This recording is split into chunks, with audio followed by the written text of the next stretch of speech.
L'Alpine A110, c'est la sportive parfaite. Un poids rikiki, un moteur rageur, un châssis joueur, voire très joueur, voire très joueur. Mais il y a toujours des perfectionnistes pour qui la berlinette des temps modernes pouvait encore être bonifiée.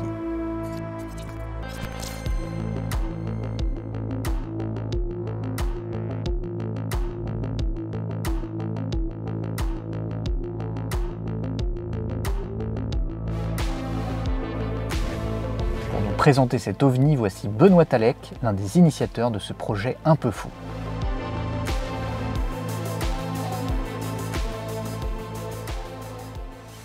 Alors ouais, un petit peu fou.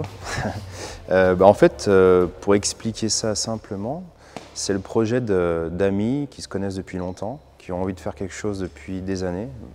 On ne savait pas vraiment mettre de mots là-dessus, mais il y avait une envie de travailler sur quelque chose de fou et d'extraordinaire. Et on s'est retrouvés sur ce projet quand l'Alpine est sortie. On s'est dit, ça y est, là, on a la plateforme, on a la voiture qui va nous permettre de vraiment se faire plaisir, nous exprimer, voilà. D'accord. Et toi, tu es designer, c'est toi qui as dessiné vraiment, qui a fait les premiers croquis de cette auto. Voilà. Dessiner, en essayant d'écouter quand même les gens autour. Et on a une grosse passion pour la voiture ancienne, le rallye, les pilotes de légende. Un rêve de groupe B aussi. Alors à l'avant on a environ 35 mm d'élargissement. On ne vient pas rajouter une pièce, on s'est longtemps posé la question. La voiture est en aluminium de base et l'aluminium n'est pas vraiment un matériau facile à souder. Donc on a voulu faire un design le plus intégré possible, à la fois spectaculaire et intégré. Et pour montrer l'élargissement, on a vraiment pris la décision de montrer cet élargissement autour de la trappe à essence.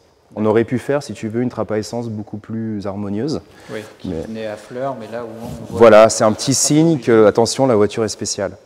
Et quand on dit on ne vient pas rajouter une pièce, c'est que la pièce complète est une pièce ravage.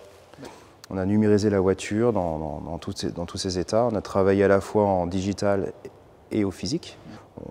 Petit à petit, on a fabriqué un prototype et puis donc ensuite à l'échelle 1, à l'échelle 1. Voilà. Petit à petit, comme le ferait un constructeur. Exactement. Là, fort de ton expérience Exactement. De design chez les constructeurs. Voilà. Donc c'est une folie d'amis qui travaillent dans l'industrie et qui essayent de jouer sérieusement, on va dire. Oui. Et on a pris le temps parce qu'on a mis un bon 2 ans et demi environ pour développer cette auto, parce qu'on voulait quelque chose de fonctionnel. On ne voulait surtout pas fabriquer une maquette. L'idée, c'était de faire une belle préparation, comme on pouvait faire en 70-80 quand on récupérait sa berlinette et qu'on voulait la préparer pour le rallye Monte-Carlo, etc. Donc il y a une préparation aussi physique. Il n'y a pas que l'esthétique.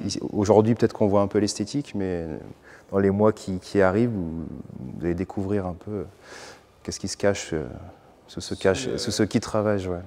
Du coup, si on continue avec l'aile, il a fallu changer le bouclier pour qu'il s'adapte à la nouvelle largeur de voie. Donc, je crois que c'est les parties latérales, c'est ça, qui sont vraiment spécifiques. En fait, comme tu peux voir, les ailes sont bien plus larges que la voiture d'origine. Et comme tu l'expliques bien, il a fallu récupérer tout ce nouveau galbe sur le pare-choc. Donc le pare-choc est aussi une exclusivité à Ravage. Il a beau ressembler beaucoup à l'Alpine, c'est un pare-choc spécifique. D'accord. Et l'idée, c'était de rendre la chose la plus harmonieuse possible. Ah, on voit que c'est vrai. Alors, on a fait un petit reportage, parce qu'il y a une autre voiture qui est en train d'être construite. On le partagera aussi avec les internautes. Et c'est vrai qu'on voit vraiment la finesse avec laquelle vous travaillez chez le carrossier, à passer des heures pour que le petit écart de carrosserie soit le plus proche possible. On passe des semaines sur des détails, voilà. Là où on pourrait avoir que quelques minutes en usine, on a le luxe d'avoir quelques semaines. Et on veut vraiment un résultat le plus beau possible. Les voies qui sont beaucoup plus larges, oui. C'est pas des cales, c'est vraiment la jante en elle-même qui est... Encore une fois, comme le reste de l'auto, on n'est pas allé piocher dans un catalogue d'accessoires. On a vraiment développé, dessiné, fabriqué chaque pièce. Et donc là, on a collaboré avec une petite entreprise qui s'appelle Madin. Et on a essayé de faire une belle roue sport comme on faisait en 75-80. Donc c'est une roue 3 parties. D'habitude, ce genre de roue, tu retrouves sur ce genre de roue toute une série de visseries qui donnent un aspect très très vintage. Et nous, on pensait que ça allait être peut-être un peu trop sur cette Alpine moderne. Donc on a fait un entre-deux entre un style classique et un côté jamais vu de cacher les vis par l'arrière. Et alors l'autre petit détail sympa, tu peux nous en parler aussi, c'est le centre de roue. Oui, c'est un petit peu l'exception sur cette pièce. On a fabriqué toute l'auto en France. J'ai des super artisans dans la France entière. Mais là, on est allé chercher un artisan italien pour faire cette médaille en émail. Donc il y a 3 émaux de couleurs différentes. Donc c'est vraiment c'est un petit bijou. Et l'idée, c'est qu'on a fait 5 médailles. Comme ça, le propriétaire a une médaille aussi chez lui qu'il peut avoir en main. C'est joli. Donc on sent l'émail à la main, on touche. Et c'est vraiment une très très belle pièce. Pour l'anecdote, c'est le fournisseur historique des badges Ferrari. D'accord. Voilà.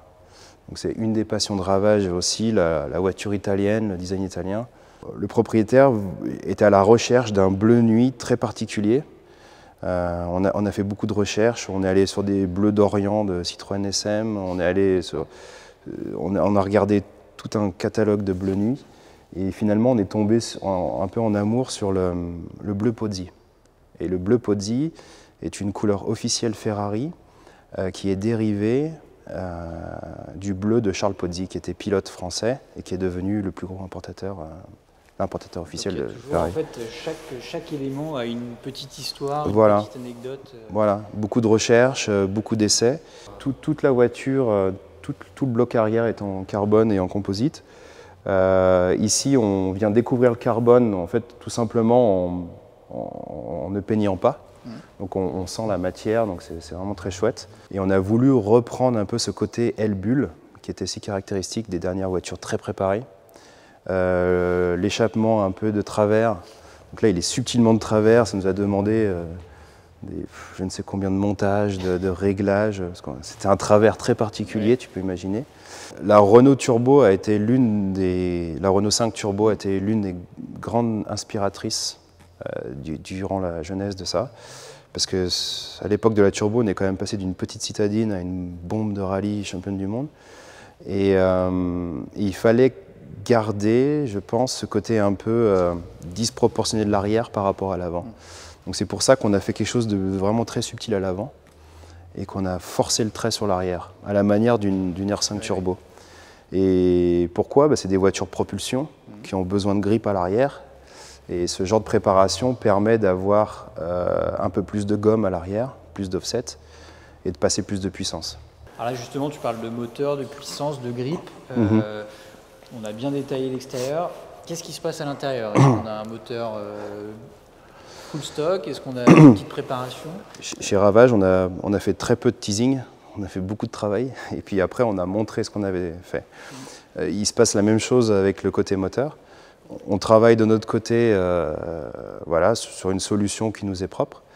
Et quand cette solution sera montrable et essayable, eh ben, on t'en parlera. D'accord. Voilà. Mais l'idée, c'est de faire de la préparation mécanique, l'électronique certes, mais aussi une très belle préparation mécanique, avec tout ce qu'il faut pour faire quelque chose de cohérent et vraiment d'excitant. À l'image du boulot qui a été fait voilà. Sur le design, c'est d'avoir une vraie préparation mécanique, pas seulement une reprogrammation, non. comme peuvent le faire d'autres. Exactement. Et on va dire que la plateforme est là pour. On a quand même des super combinés filetés, on a des roues au bon endroit, on a un bloc arrière qui va évacuer de la chaleur d'une belle manière. On peut encore améliorer ce qui se passe dans la zone lunette arrière. Donc on viendra avec quelque chose de très complet. D'accord. Voilà. Ok. Bah écoute, du coup là tu vois, tu m'as donné envie d'en prendre le volant.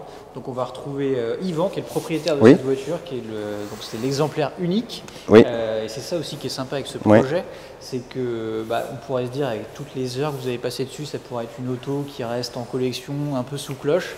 Mais non, le propriétaire il roule avec tous les jours. Quasiment. Pour la petite anecdote, vous êtes venu ce matin de Lyon pour nous retrouver ici au circuit de la Ferté-Gaucher. Vous faites l'aller-retour dans la journée. Les journées à 1000 km, c'est 1000 km, il fait pas beau du tout aujourd'hui.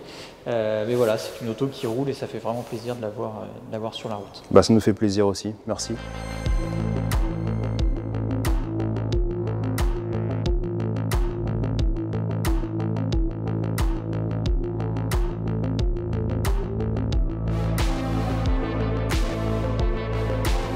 Alors, nous voilà enfin à bord de cette Alpine Ravage qui appartient donc à Yvan, qui nous fait la gentillesse de nous prêter sa voiture, qui est un exemplaire unique, on le rappelle.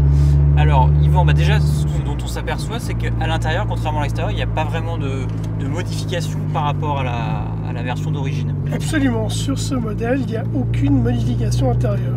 Il s'agit d'une première édition qui est déjà à la base très bien équipée.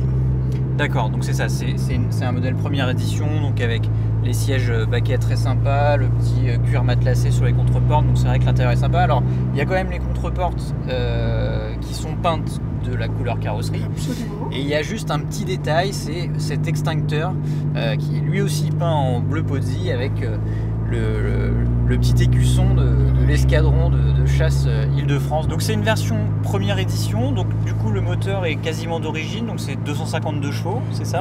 Alors il s'agit d'une première édition sans FAP. D'accord, donc sans le filtre à particules. Absolument, donc visiblement il est tout à fait possible qu'elle développe plus. Voilà, donc peut-être un petit peu plus de puissance. Et du coup, alors je pense que c'est effectivement l'absence de FAP et le silencieux, parce qu'on là, même sans accélérer trop, on sent que niveau sonorité, c'est quand même un petit peu plus rauque qu'à l'origine. Ouais. C'est vraiment autre chose. Et j'imagine que tu as beaucoup de commentaires positifs dans la rue. J'ai quasiment que des pouces levés tout le temps. C'est très agréable. C'est une voiture qui suscite la joie. Les gens sont contents de l'avoir. C'est très franco-français, c'est accessible, c'est sympathique, c'est sportif, c'est pas prétentieux. Personnellement, je la trouve géniale cette voiture.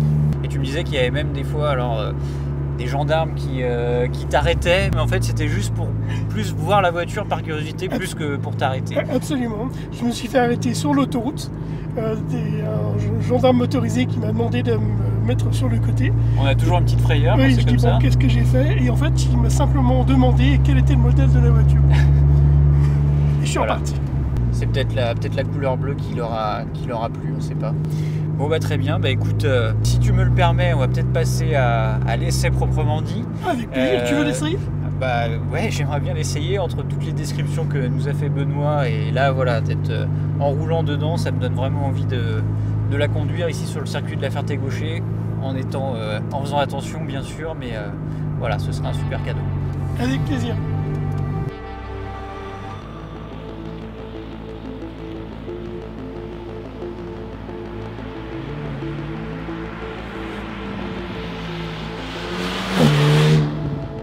Allez, nous voilà partis au volant de la Ravage d'Yvan, qui n'a pas voulu rester avec nous, je sais pas pourquoi. Il était peut-être pas rassuré.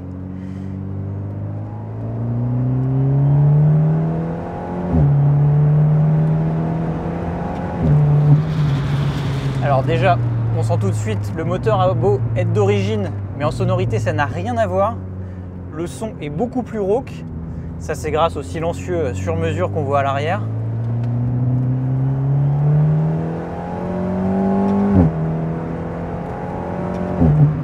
Et puis à chaque changement de rapport, ça claque encore plus. Tous les petits crépitements qu'on a dans l'Alpine quand on est en mode sport ou en mode track, bah, ils sont décuplés. Donc ça ramène pas mal de sensations. Je sais pas si vous entendez bien les blops-blops, mais ça fait une ambiance très sympa à l'intérieur.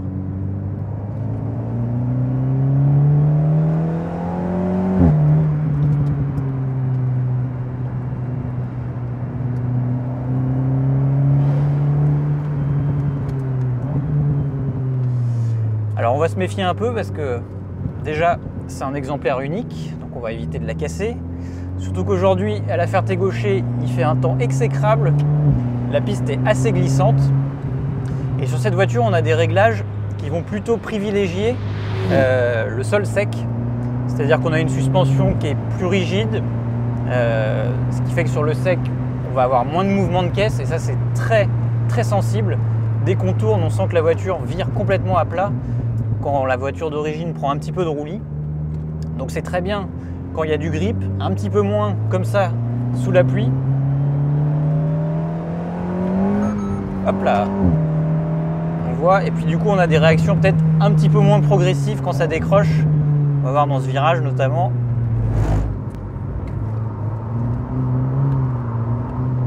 Olé. Alors oui, on sent que quand ça décroche un petit peu plus brutalement que l'Alpine d'origine.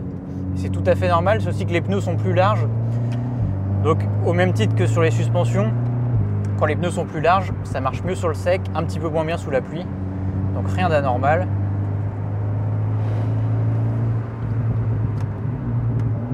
En tout cas, on retrouve l'équilibre de l'Alpine d'origine, ça n'a pas changé. Une auto très joueuse, très sympa.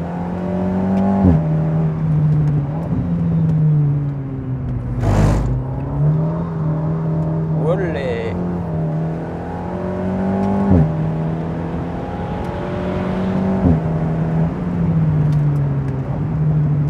L'auto pose beaucoup moins au freinage.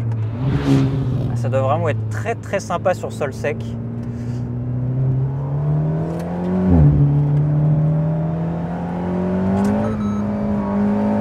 Là, il faut s'en occuper un petit peu.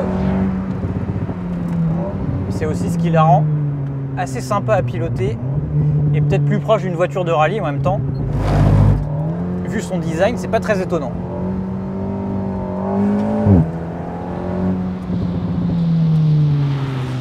Bon, je pense qu'on va s'arrêter là pour l'essai. Yvan a déjà été très sympa de nous laisser faire quelques tours avec un petit peu de glisse, surtout avec un exemplaire unique. Donc on va tout de suite rentrer au stand et puis conclure cet essai.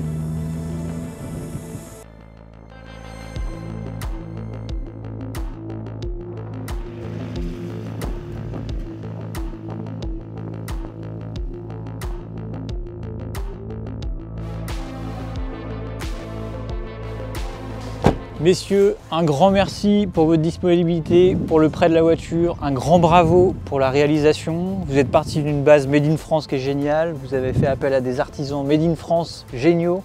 La réalisation est top, franchement elle n'a rien à envier à des préparateurs dont c'est le métier depuis des décennies. Si vous voulez savoir ce qui va se passer chez Ravage, je vous invite à vous abonner au compte Instagram Ravage Auto. Ils ont plein de choses dans les cartons et nous, maintenant qu'on les a trouvés, on ne va pas les lâcher. Donc vous allez retrouver tout ça sur largus.fr. À bientôt.